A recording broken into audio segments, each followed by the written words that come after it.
In today's video, incapable, incompetent, must be talking about our leaders.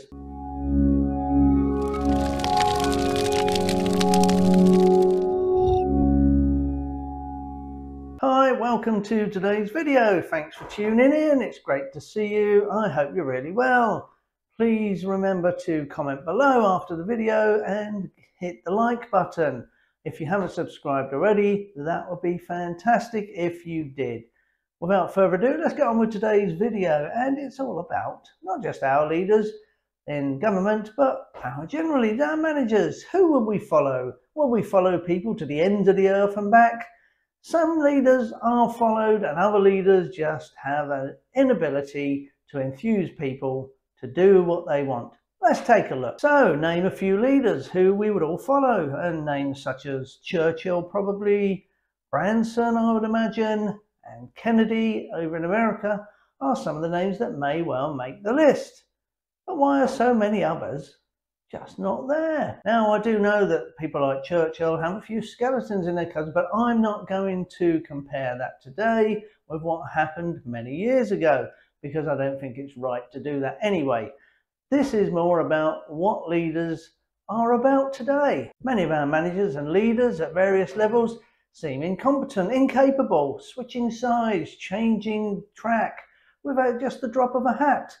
No wonder we can't follow them and don't want to follow them. How about an example then? Keir Starmer. He'll do for a start. Mr. Flaky.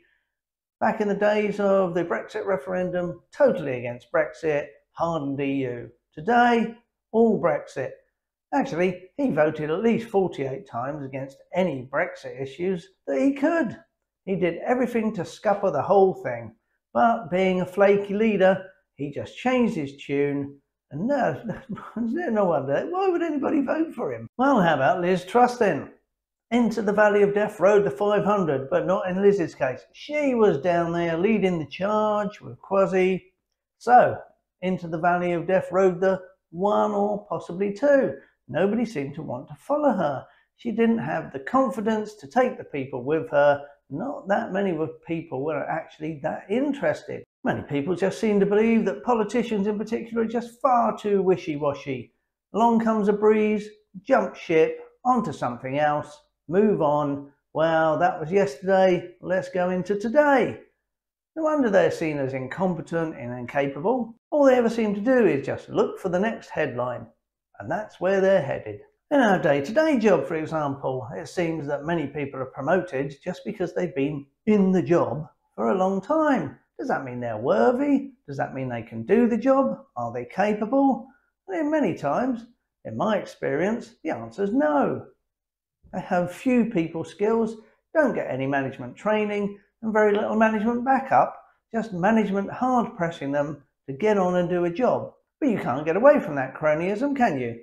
Not just the promotion in the office to friends, but how about the government handing out big contracts to, well, people they met, people they just happened to meet in a pub, people they may know. Oh, that's a good idea. And then people are expected to believe that they know what they're doing, that we're supposed to have some commitment to their cause. Well, that's just not going to happen, is it? On a national scale, how do we even decide who to vote for? Well, let's take Jeremy Corbyn, for example. That's ridiculous. He was slated for not wearing a suit, and people would refuse to vote for him simply because of that. On the other hand, Richard Branson very rarely wore a suit. You would find him turning up in a pair of trousers or pair of jeans and a shirt. Everybody accepted him, so why not Jeremy Corbyn? Just because he doesn't wear a suit, does that mean he's not suitable for the job? That's ridiculous. Why follow Henry V into battle at Agincourt when you were outnumbered 3 or possibly 4 to 1? In the meantime, Richard was deserted left, right and centre even before he had reached Bosworth. Why are some people more influential than others? We seem to have fallen into some peculiar social experiment. We no longer want the best person for the job. We have a tick list. We need to fill those boxes. We need a certain type of person for a certain type of job, whether it's a woman, person of colour or disabled. Let's not have the best person for the job, let's have a percentage for the job. That doesn't necessarily mean say you're going to get everything you want. Now, I'm not denying that all parts of society do need representation, that's fair enough. but you still need the best person for the job, don't you? So does that mean we just simply put someone in charge because they meet a criteria? We can tick some boxes? That seems very odd. NASA have seemingly promised that the new Artemis rocket project will deliver the first woman, first person of colour and first disabled person to the moon. They don't seem to want the best person, they just want to tick a box. But is that right? Are our leaders doing the right thing? Leaders seem to be obsessed with an all-encompassing outlook, which to many respects, yes, okay, as I said earlier, we do need to encompass everybody in society. But they seem to be perhaps too obsessed in appointing certain types of people or certain people rather than getting the person for the job. Therefore, people would then follow them. People would then be encouraged that the right thing is being done. If the politician then makes a mistake, it becomes error. The error becomes a nightmare. The nightmare becomes talked about. It gets put in the press. The politician is forced to make an apology, which they don't really want to make because as far as they're concerned, they haven't made a mistake. Then eventually they do apologise. But a forced apology is no apology. Churchill told us that there will be sweat and blood. And he wasn't wrong. He knew that it would take a huge amount of effort for the British public to get on board and actually fight the Germans. And there it was, a leader who could contact his people, had something in common with them, and could encourage them and infuse them and lead them and commit to them. And in return, they would commit to him. Just a quick note, please don't comment about Churchill. We know he had lots of issues, but that was 70 plus years ago, and I'm not here to talk about that today. And I'm not prepared to compare with our values with what was happening 70, 80, 90 years back. Shackleton stood on the ice many years back with his men around him after the ship had sunk and said, "I'm going to get you back home safe and sound, every man." And true to his word, he did. He was a leader. He had commitment. And the men committed to him. He told them from the beginning that, yeah, it could be an exciting journey, it could lead to them being a hero, but on the other hand, they may well die. And they understood that from the start. They appreciated the truth and the honesty and his commitment in suffering exactly the same hardships that they were suffering. Captain Scott's unwavering belief in himself and his men to achieve not just getting to the South Pole, and hopefully being the first person there, but achieving many scientific things along the way. Now, he was beaten by Roald Amundsen. That's true. Amundsen just simply went to the South Pole and came back with nothing in between. Scott could have done exactly the same, but he chose the scientific route. On the way back, when he could have unloaded many rocks and samples that they had collected, thereby lightening their load so they could perhaps succeed and get back, he decided that the science was much more important. And because he showed that to his men, because he was willing to do that to his men, they were committed to him. It's all about commitment, isn't it? Let's have a look at Nicola Sturgeon. A few years ago, she lost the first referendum, a vote for once in a generation for Scotland to leave the UK. She's now lost the Supreme Court case for a second referendum. So now she is simply stating that she will find an illegal way to leave the UK. Well, that doesn't really show much commitment to people doing the right thing, and is not exactly an encouraging thing. So that is why perhaps she hasn't been followed. She was outvoted, so clearly she's not as popular as she thinks she is. Rishi Sunak has recently returned from COP27, where they're supposedly trying to save the planet. It doesn't seem they're trying that hard, and there's lots of disagreement. So how do they expect everybody else in the planet to actually get on board with them?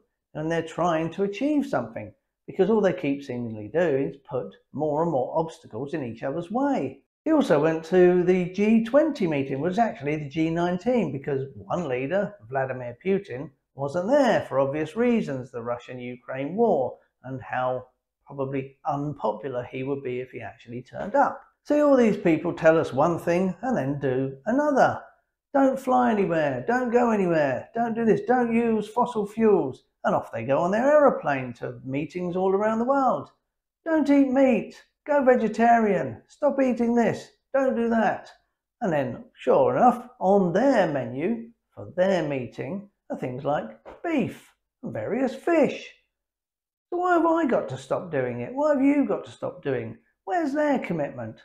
Why would I be committed to their supposed beliefs? But their beliefs are just for me, not for them. So take a look at your immediate boss at work. Would you follow them unquestioningly? Are they incompetent, volatile, insecure? Is that the kind of thing that you're looking for? Do they have commitment to you? Are they happy to praise you? As for our ultimate taskmasters, the government, is there anyone there that you can see that you would have belief in, that you would follow, that you would commit to? We seem to be living in a time of few standards and few morals. We seem to be in a career politician era where they spend a bit of time at uni, still young, they become an MP because they remember a little while back I was talking about ticking all those boxes. So they've ticked all those boxes. They're shoehorned into constituencies where they don't live. They're young and now they want a proper family work balance, which is fair enough. I understand that, don't we all? But now they've only been an MP for a few years, so why would you commit to them because you know they're going to leave very soon? You're not going to follow them, are you? So if you Google, say, something like how to lead people, one of the first things you'll read about is commitment.